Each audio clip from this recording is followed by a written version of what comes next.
Hello and welcome back to the series about how I teach you to nail tracks on F122. Today we've got Austria lined up for you, the shortest lap time on the F1 calendar, but oh so difficult to nail. Every corner needs to be perfect around here. High speed, flowing nature, what's limited by white lines to go faster. It's not like other tracks.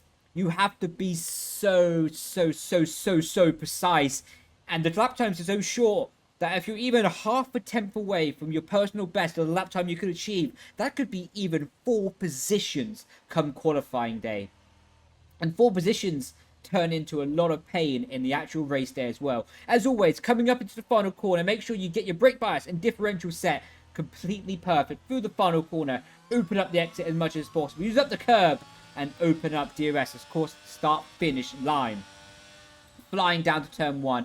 Turn 1, it's uphill, what means you can brake later, because the general concept is when you're going uphill, you have more grip. When you're going downhill, you have less grip. Coming all the way down into turn 1, brake just before the 50-meter board. Keep it wide, keep it wide, keep it wide, and turn in as late as you dare. You do not want to be taking any of this inside curve. Completely avoid it. But you want to be using up all of the red and white and a part of that AstroTurf. Use the yellow curb to stabilize the car, but never go on top of it. That will cause you a traction loss. Open up DRS as soon as possible. And now what's critical across this straight, again, a few thousandths of lap time, is keep the car as straight as possible. Keep it like an arrow. You can see I'm just going from white line to white line. Now start hugging the inside. Bring the car over the inside curb, and you'll be braking around 70 meters. Of course, that isn't actually a 70-meter board, but you have to imagine it because it's in between the 150 that you need to be braking hard as possible. Super difficult to nail this braking zone. You'll be going down into third gear. You can see, keep it wide, keep it wide. There isn't really a turning point for this apex either, but what's critical is to make sure you nail the red and white curb, but never, ever, ever, under any circumstances, take that yellow curb on the inside. It will cost you so much lap time. And now you want to exit the corner with the car halfway on this curve, and initially, straight away, pull it off. Because what you want to do, initially, when you get to the exit of the corner, you can see the road's got a little bit of camber in it. So what you do is you put the left-hand tyres on the curb, and that actually stabilizes it and compresses the suspension down on the left-hand side of the car. Let me go back on the curve for you to show you how it actually works. So, as you can see, the road is slanted down on the track. So when you put the left tires on the curb here, what it's going to do is compress down on that left-hand side and give the car a bit more flatter overall platform and give you a little bit more traction. But that isn't going to last for long, so you have to bring the car straight away off the curb. And now what you'll do is keeping the car as straight as possible. And what you can see, already before I can see it, I'm aiming all the way down to turn 4. You can see now, DRS is open as soon as possible. And again, like I was saying, I want to be pointing the car all the way down to turn 4 in a straight line to minimize the friction on the tires. Now arriving at turn 4, and it's the complete opposite of turn 1 now. Turn 1 was uphill, so we had more grip. This is massively downhill. But you have one nice little tool that you don't have on turn 1. See the advertising board right above me and the shadow that it creates? Brake just before you see or go over the shadow, and that's about right. That's about perfect for a braking point here. So yeah, nice little trick there. And what you'll be doing is going down to 4th gear, keeping the car to the outside, keeping it to the outside. And because it's downhill, it's so easy to lock that inside right tire. But now, you would never want to take that inside curb. You want to be hugging the white line though. All the way across, and now you want to be using up all the road on the exit. Short shift to 5th. There's a bump on this AstroTurf, which is really, really careful, because it can really easily spin you out into the inside or the gravel on the outside. But if you learn to short shift at the perfect time, you're going to go over the bump nice and smoothly and gain a lot of lap time by using the extra road. Hug the car to the inside of the track now to minimize distance, coming up to the fast left-hander, and you'll be braking and turning in at this sort of, you need where the board is sticking out, where the advertising board on the right hand side is sticking out. That's really wanting to be braking and turning in. Full commitment. You'll be keeping in 6th gear through here. And now what's really critical is you're going downhill and the track becomes a little bit off camber.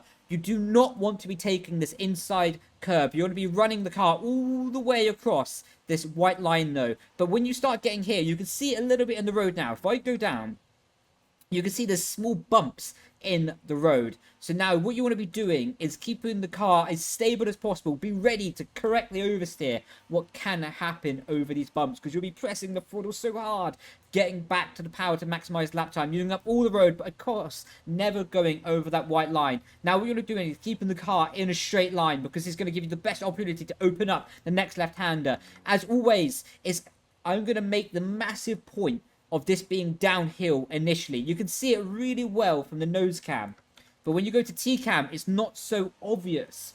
But you're going to be turning in just before your tires hit this patch of grass, dabbing the brake, and you'll be going down in to sixth gear, I believe it is, now through the left-hander, but never, ever, ever touching this inside curve, only hugging the white line. And now the car on the rear can become a bit unstable because the rear tires are so hot. You put them up under so much traction load through turn 1, turn 2, turn 3, turn 4. Well, turn 2 actually isn't really a corner. I normally call turn 3, turn 2. But anyway, back to the point of the video. But the rear tires are screaming for help right now, and they're overheating. It's so easy to lose the car from a snap of oversteer. But what you have to do, even though the rear might be sliding around a little bit, you need to stay committed on the power, using up all the exit track possible, all the way to the white line, but never invalidate, of course. But now hugging the inside, running right up to that grass on the inside there, because that's going to give you the least distance. Now coming up to the second to last corner, again, it's downhill for the final two corners, so all the way on the curb on the left hand side, hitting the brake down to 7th gear for the right hander. You can kiss the inside curve. You can get the tire to nibble a little bit, just like this. If you go here, the car's going to bottom out and will be a disaster. So do not put all of your car on that inside curve. Only put 2 wheels at maximum down to 7th gear, and you'll be using up all the road on the exit here. And now you'll be lining up. There's not really any braking point or any turn-in point for the final corner. You have to do it all off instinct. But now what you'll be doing is down to 5th gear, and you'll be taking the inside curb, never hitting that yellow sausage curb. And you can see taking the white and red curb once again. It's downhill. So once you get to this part of the track, it's so easy to have a snap of oversteer, because, again, the rear tires are screaming out for help in the qualifying lap, and it's downhill. And then you meet a compression to make it even worse. So that can really make the rear tires so sensitive to oversteer and losing traction. You have to be careful out of it. So now, you finish the lap, almost. You've got to open up DRS one final time, and that will be the run up the line here in Austria.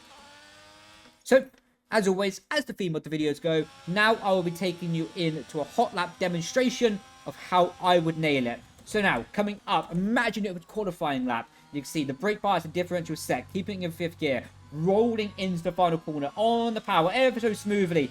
Now you can see open up DRS, coming down to turn 1. You can see I'm ready. Pulling the car up into 8th gear, ready to pull to the left-hand side, brake just before the 50-meter board, down to 5th gear, rotate the car and use up all the road on the exit, open up DRS, into 6th, into 7th. You can see keeping the car as straight as possible, up to 8th gear. Now you can see through the kink, now you can see braking around 70-meter board away, at least imagine 70 is. Don't take the inside curb, the yellow curb, you can see using the curb on the outside, smoothing the power, short to the 4th if you need to, open up DRS, up to 7th, up to 8th. Like taking the curb on the left-hand side, braking just before the advertising board down to 4th gear. Do not take the curb on the inside, short shift to 5th. You see using up all the extra curve on the outside there. 6th, 7th. You can see where the advertising board sticks out, hit the brake, down to 6th gear. And you see I wasn't actually made to take the curb on the inside, I'm ignoring my own advice. But you can see through the left-hander, smooth on the power, using up all the road on the exit. But like I say, on the first left-hander there, do not take the inside curve. That was a mistake on my behalf. Now coming up, braking at the 50-mil, do not take the curve on the inside for optimal. Now you can see down to 5th gear. You see, because it's such a short track, I'm going to be doing it one more time to give you the best experience possible. So coming up to turn 1, like I say, braking just before the 50-meter board, down to 5th gear. Avoid the curve on the inside. You can see using up all the road on the exit possible. Opening up DRS. 7th, 8th. You can see now coming up, braking where you imagine 70-meter boards to be, down to 3rd gear. Taking the red and white on the inside, red and white on the exit, short shift to 4th. You open up the DRS. Now keep the car straight as possible, straight as an arrow, pointing all the way to the advertising board. Bring the car to the left-hand side, braking just before the board.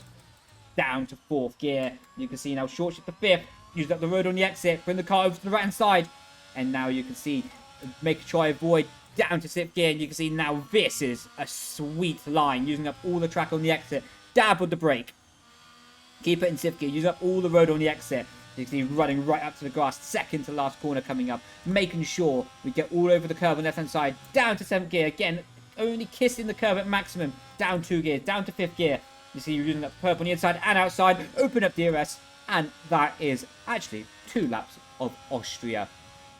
So, if you found this video helpful, be sure to like, subscribe, and comment below, and I will be heading to Spa next in these series of videos. So until then, I will catch you next time. Thanks so much for watching. Ciao, ciao.